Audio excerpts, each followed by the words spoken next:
Are you curious about how to start your own makeup brand? Well, in this video, I'm going to show you how to live your passion.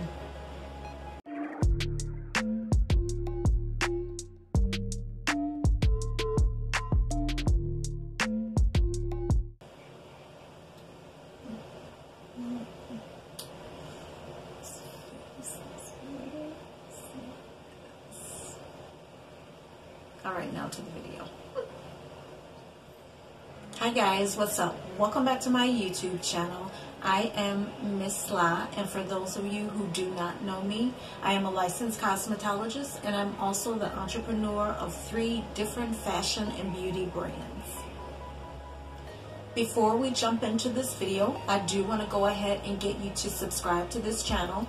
Also hit the bell for notifications. I do post up videos every Wednesday, so you don't want to miss any of the tips and tricks that I have for you.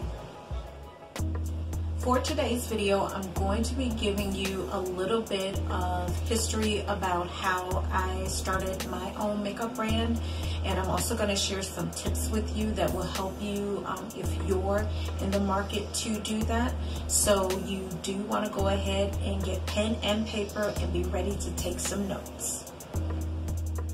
So my venture for starting my own makeup brand started in about 2011. And what I did originally was I kind of researched what my different options was as far as a manufacturer, and then also something that they call private label. There is a significant difference between the two of those, and I will go ahead and give you my thoughts on the difference between those. Once I figured out which option was the best for me, then I reached out to the different manufacturers that were available, or different private label companies that were available, and then I just kind of told them exactly what I wanted to do, and then I ordered samples, and then from the samples I narrowed it down to the company that I wanted to go with. The first tip that I have for you is to write down your goals. When you write down your goals, that will give you clarity. So while you're doing your research, you pretty much can stay on track with what you're trying to accomplish. Also, when you write down your goals, that gives you something on paper to see what exactly you can and what you can't do. When you're writing down those goals, you do want to highlight your strengths and your weaknesses. You want to put down things like how much money you have to work with, or different things that you may not have right now. What are some resources that you can do to get those? The next tip I have for you is how to decide between a manufacturer and private label. So when you're doing your research, there will be something called a manufacturer, and there will be something called private label. The difference, and there is a little bit of difference between both of those, you have to decide what is going to best fit your needs.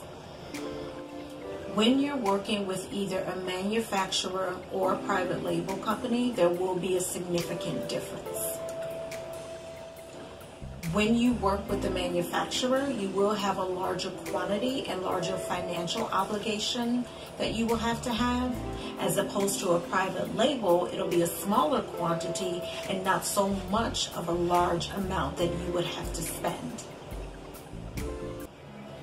On the manufacturer side, there are some pros and cons. When you work with a manufacturer, some of the pros are you can customize the product, you can also customize the packaging, and also you can change up the ingredients that they have. They will allow you to add or take away different ingredients that you may not want, and you also would have to buy a larger quantity. And the larger quantity comes to work when you're pricing. You can maybe price a little lower because the cost to buy them are more because you have to buy such a large quantity. Some of the cons when you're dealing with a manufacturer is the financial obligation, because you have to buy a huge quantity. Also, you may not be sure what's going to sell, so an issue would be, can I move this product? On the flip side of that, there's private label. When you use a private label, there will be pros and cons to using them as well. Some of the pros in dealing with a private label is it's smaller quantities that you have to purchase. It would be an easier, or not really an easier, or quicker time to bring the product to market. And you can also pick and choose like a different mix, so you can kind of test what will sell and what will not sell. Some of the cons in dealing with private label is you really don't have a lot as far as customizing the product. They pretty much will restrict you to just your logo. Also, a con for private label is the price point that you may have to sell it at. Because you're buying a smaller quantity, you may not be able to offer a lower pricing if that's something that you're looking to do. Also, you will not have the option to change the ingredients. It's pretty much you pick the product, put your logo on it, and then bring it to market. Next on the list is picking a logo and also naming your company. So when I created my makeup brand, I did actually create the logo myself, and I will link to amazing resources that you can use for that. They are affordable. There's one there where you can hire someone, and I'll also put a link to a platform in which you can do it yourself. The two platforms that I recommend are Tailor Brands is one, and then Fiverr is also another. When you use Tailor Brands, you'll go to the platform. They will ask you some questions about your brand, what you're trying to accomplish, the look that you're going for. In less than a minute, it will generate a couple of options for you to pick from. You can either take the option as it is, or you can customize it to how you like. Once you get a final, then you pay a fee to have the license to use that. And the fee is really economical. I just bought like the premium package, got all the things that I needed, and I'm still able to use it because I paid for the original license. The other resource you can use for a logo to help brand your business would be Fiverr. When you go on Fiverr, you will put up a request, type in as much information as you can about the type of seller that you're looking for. You can get responses to that. You can also put in the price range, so that kind of filters out who will apply and who will not apply. Once you get your responses, then you're working like one-to-one with the seller. I will caution you, if you do use Fiverr, to make sure you list out exactly what you're looking for, have good communication for the seller, because some of the things that I see as far as people giving bad seller reviews comes down to communication. So you want to make sure you know what you're looking for and be able to communicate to that seller. The least expensive you can get is $5, and that will give you a very basic branding, but they have professionals, and it can go as high as $100, $250, and they will come in and brand your company exactly the way you're looking for. But you can also use the less expensive options, get your logo, and then take it, have license to use it wherever you need to.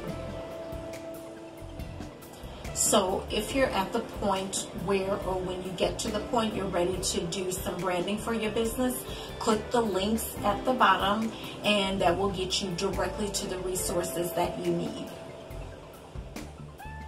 Next, you should set up your social media.